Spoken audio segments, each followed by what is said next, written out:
Caught wife cheating with my freeloader cousin. Bro, chill. It's not that serious. He said, then my mom disowned me for kicking him out, so I destroyed all of their lives. Hey Reddit, so I've been sitting on this for about 4 months. Kept writing it out, deleting it, writing it again. But honestly, I need to get this off my chest. I, 39 male, am a PE licensed fire protection engineer. Sprinklers, alarms, smoke evacuation, emergency power. Basically the invisible infrastructure that keeps commercial buildings from turning into crematoriums. Nobody thinks about my work until something goes catastrophically wrong, which is exactly how I like it. Worked my way up from pulling pipe in attics at 19. Every dollar I have, I earned. Nobody handed me anything. My house is a 4-bedroom Craftsman I bought 3 years before I even met my wife Nadine. Paid off. My name on the deed since day one. Now let me introduce you to my cousin Kellen. He's on my mom's side. My aunt's golden child. 29 years old with the resume of a high school sophomore and the confidence of a Fortune 500 CEO. Chronically unemployed but never without a business idea. Cycled through dropshipping, the usual internet hustles, and a podcast with 11 downloads, 3 of which were his mom. Called himself a future entrepreneur. Everyone else called him a professional couch surfer. The pressure campaign started in June. Kellen had gotten kicked out of his last situation, a buddy's apartment where he'd overstayed by 4 months, and allegedly clogged the plumbing by flushing protein shake bags down the toilet. My aunt called my mom crying. My mom called me. Then my aunt called me directly. Then my uncle. Then another cousin. Then my mom again. Family helps family, Garrett. He just needs 2 weeks to get back on his feet. You have that big house and it's just you and Nadine. You have the room. What kind of man turns away blood?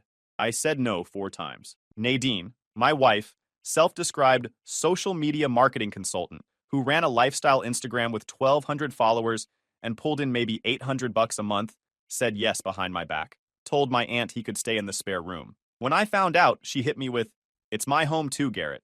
I'm not going to let your family think we're selfish." He arrived July 1st with 2 duffel bags, a gaming monitor, a mini fridge full of energy drinks, and a tub of creatine the size of a paint bucket. He was supposed to stay 2 weeks. 2 weeks turned into 3. 3 turned into 6. By mid-September, Kellen had turned my spare room into a frat house. Gaming rig running until 4 a.m. loud enough to hear through the floor. My hoodies disappearing from the closet. My good cologne half empty in his room. He was using my razor, and putting it back wet without a word. The man treated my house like an all-inclusive hotel, with no checkout date. But the thing that really got under my skin wasn't the mess. It was the flirting. He flirted with everything that moved. Waitresses, baristas, the neighbor's wife, Nadine. The inside jokes I wasn't in on. I told him once to dial it back. He laughed it off. Relax, bro. I'm just friendly. Every time I brought up him leaving, the family phone tree activated within hours. My mom, he's almost got a job lined up. My aunt, you'd really throw him out on the street? Nadine, he's not hurting anyone, Garrett. Stop being so rigid. So I stopped pushing. Kept grinding my 12 to 14-hour days on the Crestview Hospital campus project.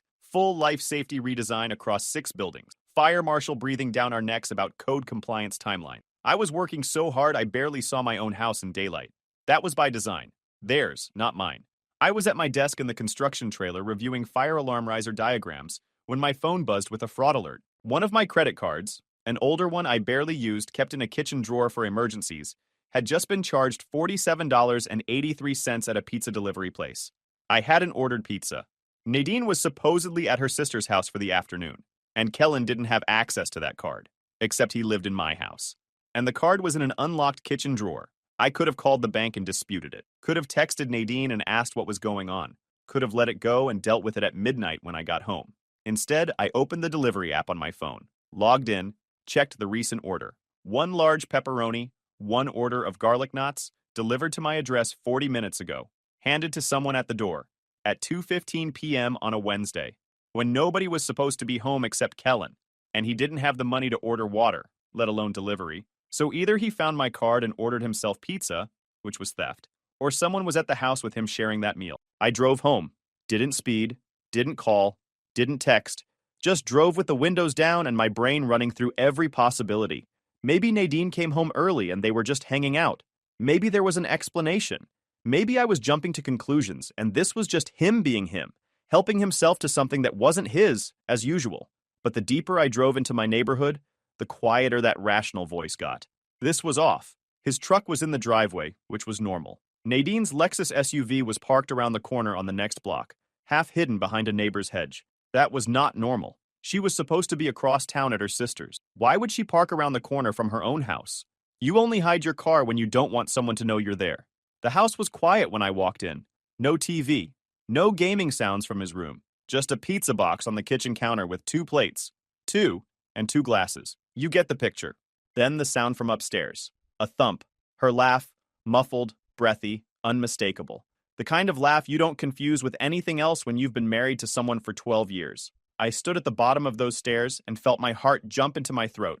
Every instinct screaming at me to charge up there. Kick the door in. Put Kellen through the drywall I'd hung myself. I pulled out my phone. Opened the camera. Photographed the pizza box on the counter. The receipt stapled to it. The 2 plates. The 2 glasses. Nadine's purse on the kitchen chair she supposedly brought to her sister's house. And my credit card sitting in the open drawer where he'd fished it out. Opened the delivery app and screenshotted the order confirmation with the timestamp and address. Evidence first. Then I climbed those stairs, one at a time. Silent on the carpet runner I'd installed in April. The master bedroom door was cracked open about 4 inches. I pushed it the rest of the way with 2 fingers. Every detail burned in permanently. My bed, my sheets, my wife, and Kellen. Shirtless. That stupid tribal armband tattoo on full display. In my bed, in my room, in my house. Nadine saw me first. She didn't scream, didn't scramble for the sheets. She just stared at me like I was the interruption, like I'd walked into the wrong room at a hotel. Kellen sat up. And here's the part I'll take to my grave. He didn't look guilty. He didn't look scared. He looked annoyed, like I was interrupting his Wednesday afternoon. This man who was living rent-free in my house, eating my food, wearing my clothes, using my razor, charging pizza to my credit card, and sleeping with my wife, and he looked at me like I was the problem. Bro, chill, he said. It's not that serious. I felt the rage, massive, white hot, pressing behind my sternum like a pressure vessel about to fail. But I held it, voice flat, controlled, like reading a code violation report out loud. Get your stuff and get out of my house, both of you, now. He swung his legs off the bed, pulling on his shorts like this was a minor inconvenience. Come on, man. You're overreacting. Sit down and... I'm not asking twice. That's when Kellen decided to be stupid. He stood up, chest puffed, and walked straight toward me. Not to leave, to crowd me. Got about 8 inches from my face, close enough I could smell my own cologne on him, and put his hand flat on my chest. Pushed. Not light. A full shove that rocked me back into the doorframe hard enough to crack the trim. You're not kicking anybody out, bro. Calm down before you do something you regret. I grabbed his wrist off my chest, pivoted, and drove him sideways into the bedroom wall. Not a movie hit. A fast, ugly collision of a 220-pound engineer who's been hauling pipe and climbing scaffolding for 20 years against a guy whose biggest workout is moving a gaming mouse. His shoulder hit the drywall and left a crack shaped like a spiderweb. He bounced off and swung, a looping right hand aimed at my jaw. Sloppy. Slow. I stepped inside it, caught it on my forearm, and put a short right into his ribs that folded him in half. He doubled over, staggered into the dresser, and knocked it sideways. Lamp hit the floor, jewelry box scattered, picture frames crashing everywhere. He tried to straighten up and I shoved him back down. Hard. He caught himself on the bed frame and stayed there, wheezing, one hand on his side. Whole thing took maybe 8 seconds. Felt like 45 minutes. My knuckles were throbbing. Split skin on the second one. His rib bone did that. He had a busted lip from clipping the dresser edge on the way down and a red mark spreading across his shoulder. Blood on my sheets. My sheets. Nadine was screaming. Not words at first, just noise. Then, Garrett, stop, stop. Oh my God, stop. I wasn't touching anyone. I was standing in my own bedroom, breathing hard, looking at Kellen crumpled against the bed frame he'd helped himself to. Get up. I said it quiet. That was worse than yelling, and they both knew it. He looked up at me and the cockiness was gone, completely erased. Something I'd never seen on him before. Like he just figured out the quiet guy who paid for everything had a line, and he'd blown right past it. Get your stuff. You have 5 minutes. Anything still in this house after that goes on the lawn. Garrett, Nadine started, clutching my bathrobe around herself. 4 minutes, 50 seconds. He scrambled. I'll give him that. The man moved faster than he had in 3.5 months of living under my roof. He was cramming clothes into a duffel bag, grabbing his gaming headset, scooping up shoes, hands shaking, lip dripping red onto the carpet. Nadine switched scripts. Tears. Voice cracking. Garrett, please. It just happened. It was one time. We can talk about it wasn't one time. I didn't have proof of that yet, but the way she flinched told me everything I needed to know. Liars don't flinch at wrong accusations. They flinch at right ones. Baby, I made a mistake. I know I. You parked your car around the corner so I wouldn't see it. That's not a mistake, that's a plan. Get dressed and get out. He hauled his duffel to the hallway, paused at the top of the stairs, tried one more time. Look, bro, it was just. Call me bro one more time. He went down those stairs fast. Nadine tried a different angle, went from sad to threatening in about 3 seconds. Her specialty. You can't kick me out, I live here. I'm your wife, I have rights. You have a car parked around the corner and Kellen waiting in the driveway. You can figure out your rights from somewhere else tonight. I'll call the cops. Please do. I'd love to file a report while they're here. That shut the threat down cold. She got dressed in silence, grabbed her purse from the kitchen, the one she'd supposedly taken to her sister's house. At the front door, she turned and gave me the look that cheaters always give when the script runs out. Not guilt, anger. Because I wasn't playing the part she needed me to play. I wasn't breaking down. I wasn't begging her to stay. I wasn't giving her the emotional chaos she could use as cover. You're going to regret this, she said. Already do. 12 years of it. The door closed. I watched from the window as Kellen threw his duffel into his truck. Nadine walked around the block to her hidden Lexus. He tried talking to her in the driveway. She shoved past him. They left separately. Good. Let them figure out the logistics of their little arrangement somewhere that wasn't my house. I locked the deadbolt, set the chain. Then I stood in my kitchen for a full minute, hands braced on the counter, letting the adrenaline drain. My knuckles were swelling. Door frame trim was cracked. Bedroom wall had a dent. Dresser was trashed. Didn't matter. All of it was mine, in my house, and I had every right to be standing exactly where I was. I spent the next 20 minutes documenting everything. Photographed my knuckles, the split skin, the swelling. Photographed the cracked doorframe, the dented bedroom wall, the knocked-over dresser, the busted lamp, the blood spots on the carpet. Pulled up my Ring doorbell footage, time-stamped video of Nadine walking up to the front door at 1:47 p.m. Kellen opening it for her. That plus the photos I'd taken of her Lexus hidden around the corner told the whole story. Then later, both of them leaving at 3:22 p.m. Him with a duffel, busted lip visible on camera. Nadine walking separately to her car. All saved, all backed up. Called the non-emergency police line at 3:41 p.m. 2 officers showed up within the hour. Filed a report covering 3 things. Unauthorized use of my credit card by Kellen, the physical altercation he initiated when I told him to leave my property, and trespassing for both of them going forward. Showed the officers the doorbell footage, the credit card evidence, my injuries, and the bedroom damage. One officer noted that I was the sole homeowner, that I had visible defensive injuries consistent with my account, and that Kellen had escalated physically. They documented everything, took photos of their own, and told me I could pursue charges. No arrest that night. But that report, incident number, officer names, badge numbers, timestamp, my documented injuries, their documented departure, became the foundation for everything that came after. I didn't know it yet, but that pizza delivery receipt and that cracked door frame were going to cost Kellen and Nadine more than they could calculate. I sat down at my kitchen table at 5 p.m.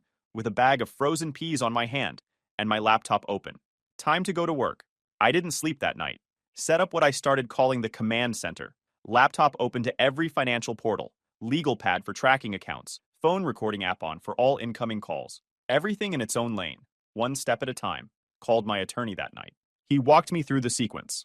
By Thursday morning, I was first through the bank doors, removed Nadine as authorized user on every account, canceled every credit card with her as secondary, redirected my direct deposit to a new institution. Total once transfers cleared, roughly $347,000. Every cent earned by me. Nadine called the bank 2 days later screaming I'd stolen her money. They put a temporary fraud hold while they investigated. Cost me 72 hours and 2 extra trips with pay stubs and tax returns before they released the funds. Even when you're completely right, an angry phone call can slow you down when institutions move at their own speed. By Friday, I'd met with my attorney in person, known him 15 years, sharp, zero sentimentality. Gave him the full download, police report, every photo, Ring doorbell footage. Divorce proceedings? He asked. Not yet. I want the perimeter secured first. He nodded. They'll come for you when the money stops. That's the point. Changed the locks that same afternoon. Deadbolt, knob, garage code. My house, my locks. Phone stayed quiet for 3 days. Day 4, Nadine texted, your direct deposit didn't hit. What's going on? Screenshotted it. Didn't respond. Day 5 is when the dam broke. 22 missed calls before noon. Voicemails going from calm to unhinged in about 4 hours. I saved every message. People tell on themselves when they stop pretending. By afternoon, Nadine and Kellen showed up at the house, the one I'd changed the locks on. Ring doorbell caught everything. Nadine trying her key, realizing it didn't work, pounding on the door. Him behind her in gym shorts and slides. Open the door, bro. Let's talk like men. I was sitting at my kitchen table 15 feet from the front door, bag of frozen peas on my still swollen hand. Watch the whole thing on the Ring app in real time. I pressed the speaker button. One sentence. You're trespassing. I have a police report on file, and this doorbell is recording. Leave or I'm calling. He stepped back like the doorbell had grown teeth. Nadine kept going for another 2 minutes. Threats, sobbing, the whole rotation. Then a neighbor across the street came out on his porch. She saw the audience and dialed it down. They left, saved the footage, filed a second trespass complaint. The neighbor, good man, gave me a written statement the next day. Unprompted. He'd seen enough. Phase 1 complete. Every system has failure points. Kellen's were everywhere because his entire life was held together with energy drinks and audacity. First move, the credit card theft. That police report I filed. It went somewhere. The $47.83 charge was small, but unauthorized use of a credit card is a crime in this state regardless of amount. I provided the delivery receipt, the photo of my card in the drawer, my badge records proving I was at the Crestview job site when the order was placed, and the delivery confirmation with the timestamp. Detectives followed up within 2 weeks. He got charged with misdemeanor theft, not prison, but a criminal record that follows you on every background check, lease application, and job screening. For a guy who already couldn't hold employment, that charge was a cement block tied to an anchor. Second move, the assault. My injuries were documented. His were consistent with being stopped, not attacked. Attorney filed for a restraining order based on the shove, the swing, and the subsequent trespass at my home, granted within 10 days. The guy who'd lived rent-free in my spare room for 3.5 months couldn't even drive down my street. Third move, formal eviction. He'd been there over 3 months, which meant tenant protections could theoretically apply. Attorney filed the paperwork first week of November, citing the police report as grounds for emergency removal. He didn't contest it because contesting requires a lawyer, and he couldn't afford gas money, let alone legal fees. Clean on paper, bulletproof. Fourth move. I started telling the truth, not a smear campaign, not anonymous tips. Called 6 people in our circle and told them exactly what happened. Plain language, no embellishment, just facts. Turns out I wasn't the only one Kellen had burned. One buddy had lent him $2,800 for a business license that never materialized. Another was out $1,500 for car repairs he spent on gaming equipment. A third had co-signed a gym membership he defaulted on after 2 months, sticking the friend with an $1,100 early termination fee. Over $5,000 in unpaid debts across our circle. Within 2 weeks, 2 of them filed small claims cases. His phone was detonating. His social media went quiet, then dark. The criminal charge landed, the restraining order hit, and the small claims judgments started piling up on his credit like barnacles on a hull. His truck got repossessed because he'd been behind on payments even before the collapse. Turns out the entrepreneur lifestyle was financed entirely by other people's wallets and patience. Landlords run credit checks. Employers run background checks. His now included a theft charge, a restraining order, and multiple judgments. Nobody was opening a door for him. The guy who thought he could sleep with my wife, live in my house, and steal my credit card without consequences found out that every single one of those choices had a receipt attached to it. Last I heard from a cousin who still talks to me, he ended up back at his mom's house, 30 years old in his childhood bedroom, working part-time at a warehouse for barely above minimum wage. The future entrepreneur answering to a shift supervisor and clocking in at 5 a.m. May the force be with you, buddy. You're gonna need it. I didn't hack anything, didn't stalk anyone, told the truth, filed legitimate legal actions, and reported real crimes to the right people. The system did the rest. This is the part that hurt worse than catching them. When the money stopped and the legal papers started flying, my phone turned into a war zone. Not Nadine, my own blood. My aunt called first, his mom, screaming so loud I had to hold the phone 6 inches from my ear. You're destroying my son's life over a mistake. You put your hands on him. He's your family. I let her finish her rant. Took about 6 minutes. Then I said, calm as concrete. Your son slept with my wife in my house while eating my food and spending my money. When I told him to leave, he shoved me into a doorframe and swung at me. He's got a criminal charge because he stole my credit card. If you think all of that is just a mistake, we're using different dictionaries. She hung up on me. Then the cousins. Texts flooding in. You're going too far. You didn't have to fight him. He didn't mean for it to happen. She probably came on to him. That last one almost made me laugh. Almost. One of his older cousins, a guy I'd never liked, showed up outside my house one evening. Didn't ring the bell. Just stood on the sidewalk, arms crossed, trying to look intimidating. Ring doorbell caught the whole thing. I watched from the kitchen window, took a screenshot, texted it to my attorney, and went back to eating dinner. My lawyer sent a trespass warning to him the next day. Never came back. My uncle, his dad, called and actually tried to be reasonable for about 30 seconds before pivoting to, "Look, Garrett, maybe if you'd been home more instead of working all the time, this wouldn't have happened." I hung up. First time I'd ever hung up on a family member in my life. Honestly, should have done it years ago. A week later, my aunt and two of her kids showed up at my dad's house. Not mine, my dad's, and screamed at him in his own driveway for raising a violent, heartless son. My dad, a man who has never raised his voice in 67 years of living, walked inside and locked the door. He called me that night. "I'm done, Garrett. I'm done with all of them." But the worst was my mom, my own mother. She called the night the trespass warnings went out and told me I was heartless, said I was ruining a young man's future over jealousy, and that I'd assaulted Kellen instead of handling it like an adult. When I pointed out that her nephew had been sleeping with her daughter-in-law in her son's own bed for weeks, and then shoved me when confronted, she said, and I will never forget this, "Well, maybe if you'd paid more attention to your wife instead of working all the time, she wouldn't have looked elsewhere." I sat in my kitchen and stared at the wall for a solid 20 minutes after that call. Let that sink in for a second.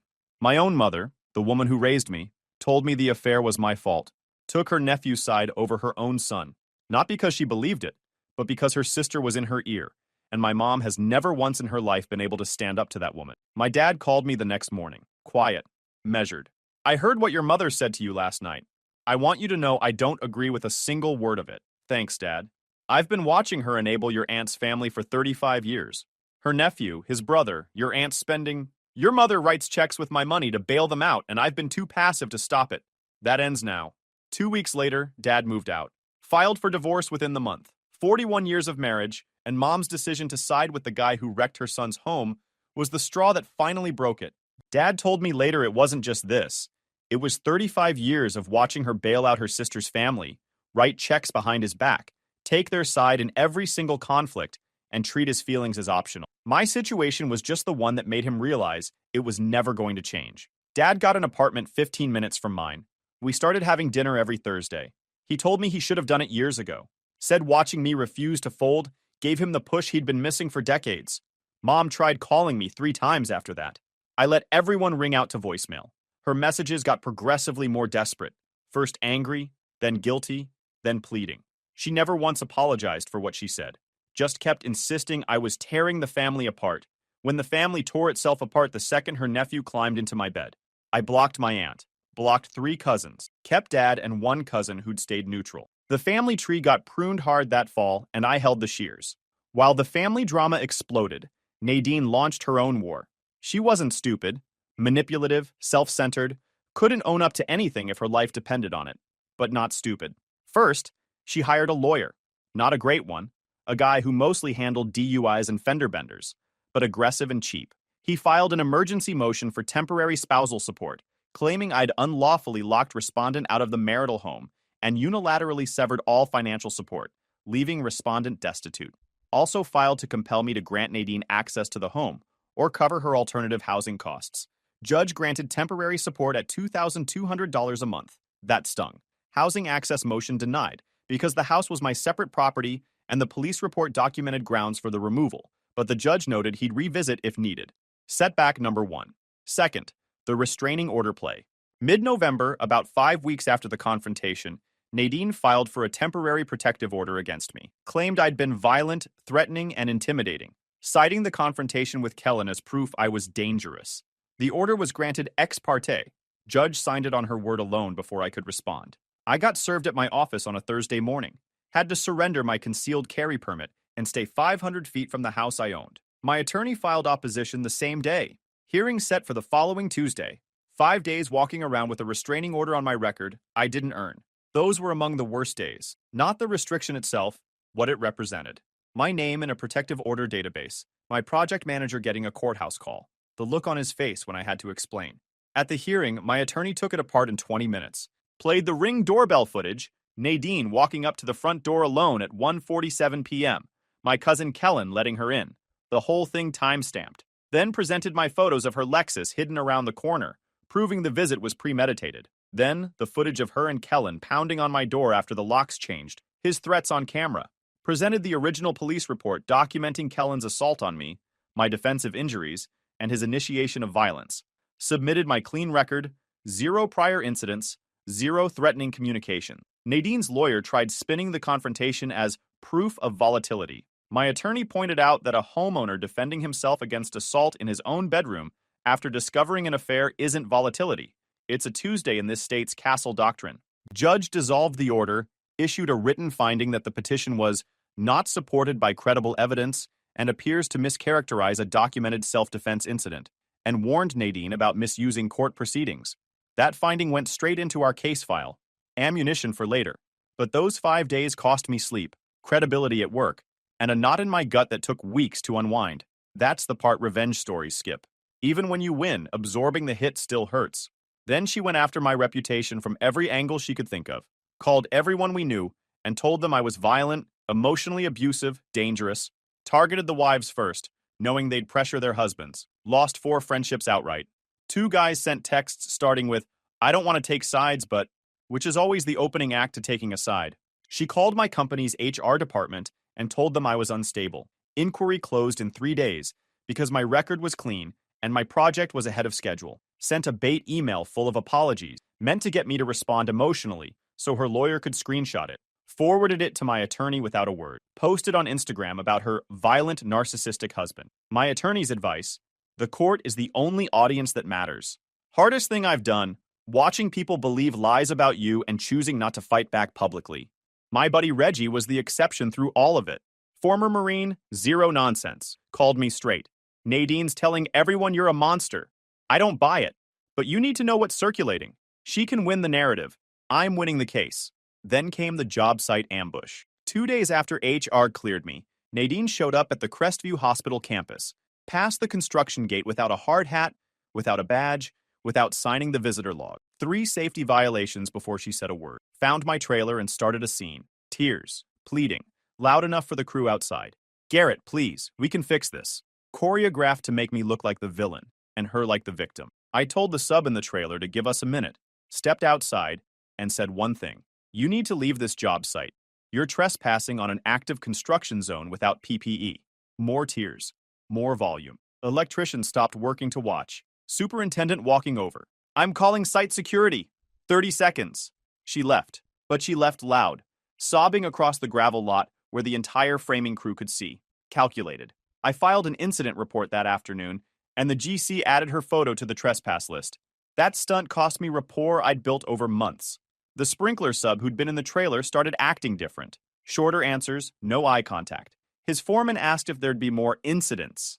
That's the collateral nobody talks about. Not just lost friendships, but guys who don't owe you anything slowly pulling back.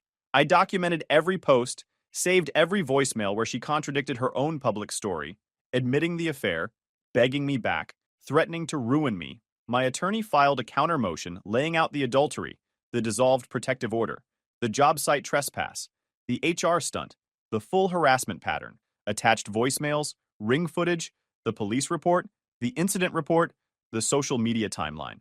Judge's response was clear. Formal warning to Nadine, sanctions for the frivolous protective order, and a gag order on public statements about the case. That wasn't a small win. That was the turning point. Months ground past. Not dramatic months, just gears grinding, consequences running on autopilot. My career moved. I'd been getting recruiter calls for 2 years from a national fire protection firm that handled federal contracts and hospital systems across 12 states. Always said no because stability mattered when you had a wife depending on your paycheck. Now there was nobody to factor in but me. I took the interview. They offered a senior principal position heading their West Coast healthcare division. 30% raise, stock options vesting over 4 years, relocation bonus, team of 8 engineers under me. The niche I'd spent 20 years building, except now I was running it. Started first week of January. New year, new architecture. Through Reggie, who knew everyone in the industry, I met Marin at a project coordination meeting. Construction PM. Timelines, budgets, subcontractors. Direct. Kept her own place. Zero interest in being anyone's project or anyone's dependent. Our first real conversation went 45 minutes, and she never asked about money. She asked about fire suppression chemistry and whether clean agent systems would replace sprinkler designs in data centers. First time in years somebody talked to me like a brain instead of a bank account. About 2 months in, Marin asked me point blank over tacos whether I'd actually moved on or was still running the campaign. You're driven and you're honest, she said, but I need to know if there's room for something forward or if you're still torching the rear view. Told her the divorce was close to final. I wasn't pushing anything anymore. Dominoes were just falling on their own. Good, she said, because I don't share headspace with ghosts. Meanwhile, Nadine's world had shrunk. Temporary support kept her fed, but not comfortable. She'd moved in with a friend in a small town, 2 hours east with barely any job market. Got a part-time gig at a property management office for $14 an hour. First real job she'd held since before our wedding. The house sold on the first Saturday in June, nearly 8 months after the confrontation. I signed closing papers at 10. Nadine signed at 2. Separate sessions. I drove to the street afterward and parked across the road. Watched a young couple carrying boxes inside, laughing, pointing at the deck I'd built. They had no idea what happened in those rooms. The dented bedroom wall had been patched and painted. The cracked door frame replaced. Every trace of that night, just gone. A sold banner covered the sign. Nadine showed up 20 minutes later. Thinner, hair shorter, off-the-rack jacket and jeans. She stood on the sidewalk staring at the house, then saw my truck and walked over. I got out, leaned against the hood. Might as well face it standing. Your lawyer filed to end support early, she said. Voice flat, but I could hear the tension under it. My attorney got the ruling Wednesday. Judge granted early termination. The sanctions from your protective order stunt and the conduct findings gave him everything he needed. I watched the color drain from her face in real time. She came thinking she could negotiate, walked right into a done deal. I can barely cover rent. This wasn't supposed to go like this. It went exactly how you made it go. You invited Kellen into our house against my objection, and then you invited him into our bed. Every consequence you're living right now. You built it. Both of you did. Her jaw tightened. For a second, I saw the old version flicker. The one who'd reframe, redirect, spin the story until she was the victim and I was the bad guy. I watched her cycle through the playbook. Tears, guilt, anger, victim. None of it was landing on whatever version of me she was looking at now. She just looked spent. I don't recognize you, she said. Good. She walked away without looking back or saying another word, got in a friend's car, and was gone. My phone buzzed 10 minutes later. Kellen's number. Garrett. It's Kellen. Long pause. Just wanted to say you won. I'm at my mom's house working warehouse shifts. Criminal record, restraining order, can't get an apartment because of the judgments. You torched everything. Silence. It was just a hookup, man. People mess up. You didn't have to nuke everyone's life over it. You shoved me in my own bedroom and took a swing at my head. You were wearing my clothes, eating my food, charging my credit card, and sleeping with my wife. What exactly did you think was going to happen? Long pause. You're cold, Garrett. Goodbye. Blocked the number. Last word I'll ever waste on that chapter. Frankly, my dear, I don't give a darn. Picked up Marin at 7. New Peruvian spot on 4th Street. Good food, better company. She didn't ask about the house closing. Talked about a project she'd landed that week and asked if I wanted to go hiking Sunday. When I told her it was done, every thread cut, every document signed, she squeezed my hand across the table and said, Good. Now we go forward. Guys, we are so close to hit 100,000 subscribers on this channel. If you are not subscribed to the channel, please consider subscribing. It really helps hit that 100,000 mark. Thanks for making this dream come true.